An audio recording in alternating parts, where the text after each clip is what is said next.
Hello guys, welcome to haunted hits. आज की story है ओडिशा से। तो without wasting any time, let's get started. मेरा नाम ऋषभ है। मैं ओडिशा का रहने वाला हूँ। मैं एक जॉब करता हूँ जिसके लिए मुझे डेली 20 किलोमीटर अप डाउन करना पड़ता है। एक दिन की बात है, रात को काम करके मैं अपने घर लौट रहा था। बट जिस रोड से मैं डेली अप डाउन करता था, उस रोड के कंस्ट्रक्शन का काम चल रहा था और इस वजह say that road was closed. अब मेरे पास सिर्फ एक ही रास्ता बचा था एंड दैट वाज चंचाली रोड। उस रोड से मैं बिल्कुल नहीं जाना चाहता था क्योंकि चंचाली रोड अपने कुछ गलत रीजंस की वजह से बदनाम था। चंचाली रोड एक सुनसान जगह पर है जहाँ रात को तो क्या, दिन में भी बहुत कम गाड़ियाँ चलती है। रॉबरी, मर्डर, चोरी, लोगों को लूटना वहाँ आम बात है। और कई लोगों ने तो ये भी दावा किया है कि कोई बूढ़ी औरत की आत्मा वहाँ भटकती है और इन्हीं वजह से लोग वहाँ रात को जाना प्रेफर नहीं करते। बट मेरे पास अब कोई ऑप्शन नहीं बचा था क्योंकि अगर मैं शिमगा वाला रूट लेता तो उसके लिए मुझे 50 किलोमीटर एक्स्ट्रा चलना पड़ता और इस वजह से मुझे घर पहुंचने में रात के 2 बज जाते। और अगर मैं चंचाली रोड से जाता तो मुझे सिर्फ 15 किलोमीटर डिस्टेंस कवर करना पड़ता, जो कि मेरे लिए सूटेबल था। So I had decided to go via Chanchali road.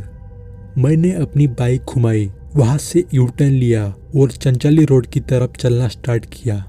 मैंने सोच लिया था कि कुछ भी हो जाए मैं बाइक को नहीं रोकूंगा जब तक मैं चंचाली रोड को क्रॉस ना करूं। चंचाली रोड स्टार्ट हो गया। मेरी दिल की धड़कनें तेज हो गई and my body was shivering. वो सुनसान रोड से लगा हुआ जंगल और चंचाली रोड की हॉरर स्टोरीज मेरे आंखों के सामने चल रही थी। थोड़ी सी आवाज़ से, जो कि हवा का झोंका ही क्यों ना हो, ऐसा लगता था कि कोई है जो मुझे फॉलो कर रहा है। मुझे झाड़ियों में से कोई देख रहा है।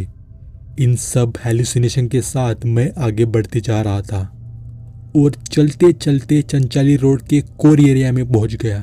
जैसे मैंने बताया, मर्डर, रॉबरी जैसी घटनाएं इसी जगह पर बहुत ज़्यादा हो चुकी थी, इसलिए मैंने यहाँ से अपनी बाइक की स्पीड बढ़ाई।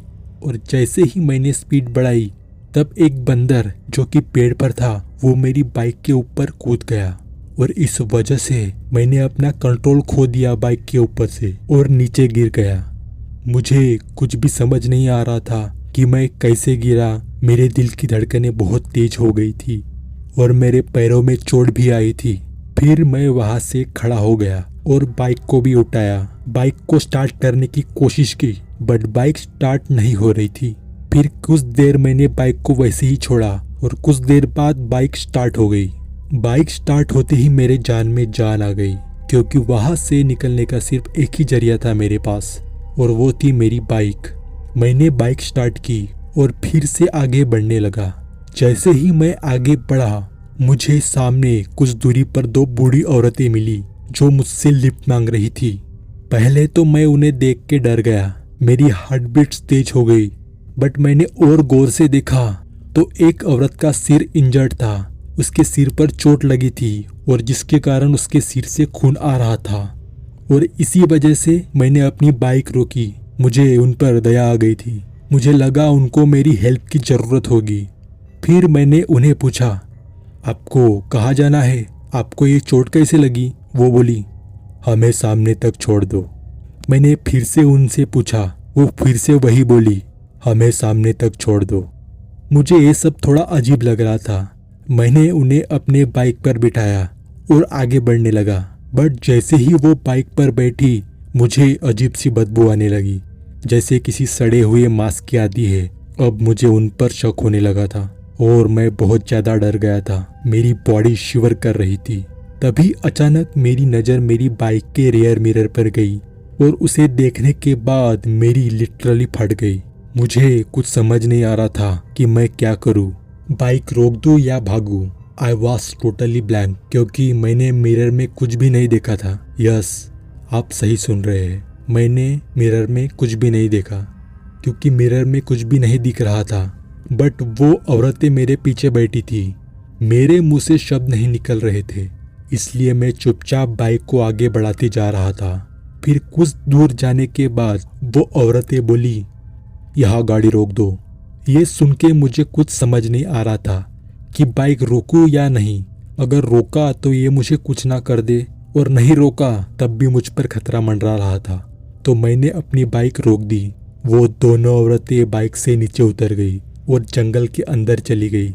जैसे ही वो गई मेरे जान में जान आ गई और मैं भगवान का शुक्रिया अदा करने लगा और जल्दी से बाइक स्टार्ट की और आगे बढ़ने लगा। बट जैसे ही आगे बढ़ने लगा मुझे फिर से वो बदबू आने लगी जो मैंने पहले फील की थी। और अचानक मुझे मेरे बाइक पर हेवी सा फील होने लगा, जैसे कोई पिलियन पीछे बैठा हो। तभी पीछे से आवाज आई, हमें आगे तक छोड़ दो। वो शब्द सुनते ही मेरे हाथ पैर ठंडे पड़ चुके थे। वो दो औरतें फिर से मेरे पीछे बैठी थी। मुझे कुछ समझ नहीं आ रहा था कि मैं क्या करूं। मैंने अपनी बाइक की स्पीड बढ़ाई और जैसे ही मैंने स्पीड बढ़ाई तब पीछे से एक औरत बोली, गाड़ी की रफ्तार कम करो। बट मैंने उनकी बात नहीं मानी और बाइक स्पीड में भगाते रहा। वो औरत फिर से बोली, गाड़ी की रफ्तार कम करो। और जैसे ही उसने बोला बाइक की स्पीड अपने आप कम हो गई। अब मुझे बहुत ज़्यादा डर लग रहा था और मैं खुद से ही कह रहा था कि कहाँ फंस गया मैं। मुझे कुछ नहीं सूझ रहा था। तब अचानक बीच में बैठी औरत ने अपना हाथ मेरे कंधे पर रख दिया और जैसे ही उसने अपना हाथ रखा मेरे कपड़े से जलने की स्मेल आने लगी और वहाँ से मुझे जलन महसूस होने लगी। मैंने जोर से उस औरत के हाथ को अपने कंधों पर से हटाया और उनसे बोलने लगा, मुझे घर जाने दो, मैंने आपका क्या बिगाड़ा है। तब वो औरतें जोर जोर से हंसने लगी।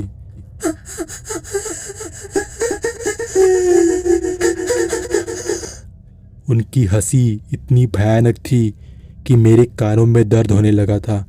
मैं खुद को कोसे जा रहा था कि मैं यहाँ क्यों आया। मुझे चंचाली रोड नहीं आना चाहिए था। आज मैं यहाँ नहीं आता तो इन आत्माओं के बीच में नहीं फंसता। कुछ देर बाद मेरी बाइक अपने आप बंद पड़ गई और मेरे पीछे भी कोई नहीं बैठा था। वो दोनों औरतें गायब हो गई थी। फिर मैंने बाइक स्टार्ट करने की कोशिश की बट बाइक स्टार्ट नहीं हो रही थी। बट फिर से दैट थिंग हैपन। मुझे उन औरतों की आवाज़ें आने लगी। वो जस्ट मेरे पीछे खड़ी थी। पसीने से मेरी बॉडी पूरी ठंडी पड़ चुकी थी और अब मैं बेहोश पड़ने वाला था। तब एक टेम्पो ट्रक वहाँ से गुजर रहा था। मैंने उनको हाथ दिया और उनसे मदद मांगी। वो भी अच्छे इंसान निकले। उन्होंने अपने टेम्पो ट्रक को रोका। फिर हमने मेरी बाइक को टेम्पो के अंदर लोड किया और हम फिर कैबिन में बैठ गए। मैंने टेम्पो ड्राइवर से खिड़कियों को बंद करने को बोला और अपने साथ हुए इंसिडेंट के बारे में उस ड्राइवर को बताया। उसे इस चंचली रोड के बारे में नहीं पता था। फिर मैंने उस टेम्पो ड्राइवर को स्पीड में ट्रक को भगाने को कहा और फिर जब हम उस कोर एरिया से बाहर निकले तब जाके मेरे दिल को तसल्ली हुई कि yes, I am safe now. Thank you so much guys for listening this story. For more stories, do subscribe the channel.